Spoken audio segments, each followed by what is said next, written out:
Sebagian pihak masih ada yang terus membela segala bentuk penyimpangan berpikir dengan alasan bahwa ilmu itu beda level. Mereka yang sudah berada di level keilmuan ma'rifat itu tidak bisa disamakan dengan orang yang baru di tingkat syariat.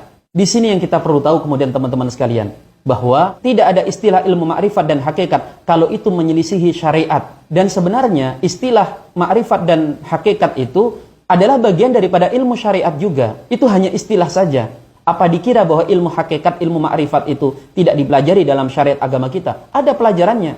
Dan hakikat atau ma'rifat yang benar tidak akan mungkin bertentangan dengan syariat. Kita ambil contoh. Orang yang belajar syariat sholat, dia akan menganggap kalau sholat 5 waktu itu wajib.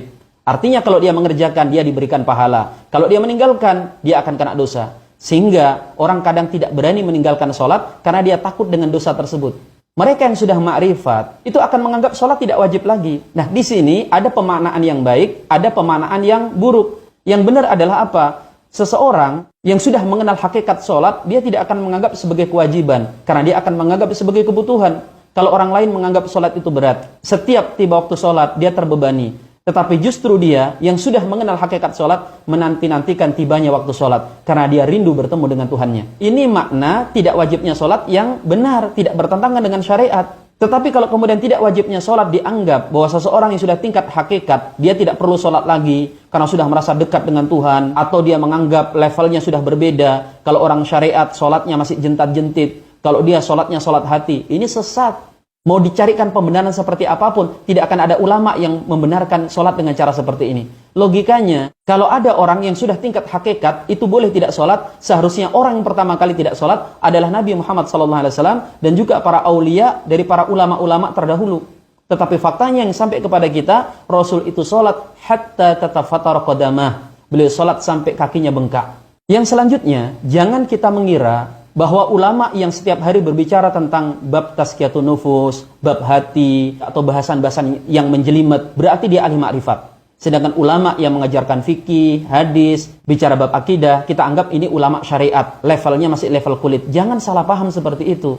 Bisa jadi justru mereka yang berbicara fikih, bicara akidah, bicara hadis, itu justru orang yang sangat bermakrifat. Karena dia paham tentang sebuah kaidah, khatibun nas ala qadari uqulihim. Bicaralah dengan manusia sesuai dengan kadar akal-akal mereka. Karena dia berbicara dengan orang awam, maka dia berbicara sesuai dengan kebutuhan orang awam. Tetapi bisa jadi kepada murid-muridnya atau kepada orang di level tertentu, dia mengejarkan hakikat-hakikat keilmuan. Para ulama-ulama kita dahulu, sebutlah Al-Imam Al-Ghazali, Syekh Abdul Qadir Jailani. Selain mereka punya kitab-kitab tingkat tinggi seperti Ihya, Fathur Rabbani, mereka juga berbicara tentang bab-bab dasar dalam agama. Imam Al-Ghazali itu punya kitab Al-Basit, punya kitab Al-Wasit, punya kitab Al-Wajiz, yang semuanya berbicara tentang dasar-dasar ilmu. Kita jangan tertipu dengan casing. Hari ini sebagaimana kita ketahui, zamannya topeng. Tidak ada jaminan yang sedang berbicara ini adalah orang yang benar. Bisa jadi ini juga adalah topeng. Makanya kita punya tolak ukur yang jelas. Ada Quran, ada hadis untuk mengukur ini benar atau salah. Sehingga kemudian kalau ada orang yang katakan benar-benar berhakikat, misalnya mengatakan bagi orang beriman sholat itu tidak wajib lagi.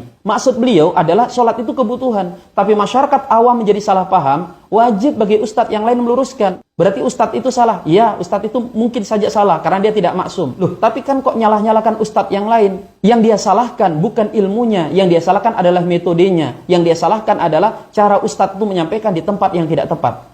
Dan ustadz tadi yang dikoreksi, kalau benar-benar dia ma'rifat, walaupun dia benar, tujuannya benar, ilmunya benar, ketika dia salahkan, dia juga tidak akan baper. Kenapa? Karena dia sudah ma'rifat.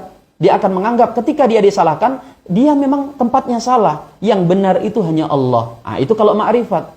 Orang-orang soleh terdahulu, sekelas Umar bin Khattab, sekelas Ali bin Abi Thalib, itu dikoreksi dan biasa saja. Dan mereka itu menerima kesalahan tersebut dan mengakui kesalahan itu. Padahal kalau kita lihat secara hakikat, mereka tidak salah loh. Maka antum perlu tahu bahwa agama kita bukan agama khayalan yang bisa ditarik ke sana kemari mengikuti hawa nafsu seseorang. Agama kita ini ada tolak ukurnya, ada Al-Quran dan Al-Hadis. Mau dihakikati, dimakrifati seperti apa? Kalau ada orang mengucapkan kalimat yang meredahkan sahabat Nabi, kalau kemudian menyebut Ummul Mukminin, yang jelas disifati dalam Al-Quran sebagai ibunya orang-orang beriman, kemudian disebut mereka beragama selain agama Islam, dilihat secara syariat saja tidak benar, karena datanya tidak ada. Apalagi dilihat secara hakikat. Teman-teman sekalian, kalau Anda tidak takut dengan kesesatan yang akan menyesatkan Anda sendiri, mungkin dengan pertimbangan di akhir usia akan bertobat, takutlah Anda kepada dosa jariyah.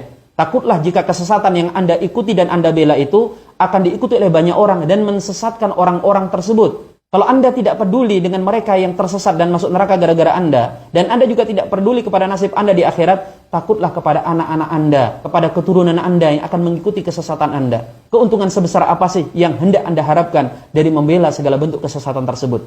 Mari kita saling menasihati. Semua orang bisa salah, setinggi dan sehebat apapun ilmunya. Apalagi orang yang sedang berbicara saat ini. Makanya kemudian kita punya tolak ukur yang bisa mengukur kebenaran dan kesesatan itu seperti apa. Jelas Rasul sallallahu alaihi wasallam bersabda, "Taraktu fikum amroin, ma in tamassaktum bihima lan tadilu abada." Aku tinggalkan kepada kalian dua perkara. Selama kalian berpegang teguh kepada dua perkara tersebut, kalian tidak akan tersesat selamanya. Kitabullah wa sunnatar rasuli, yaitu kitabnya Allah dan sunnah-sunnah Rasulnya.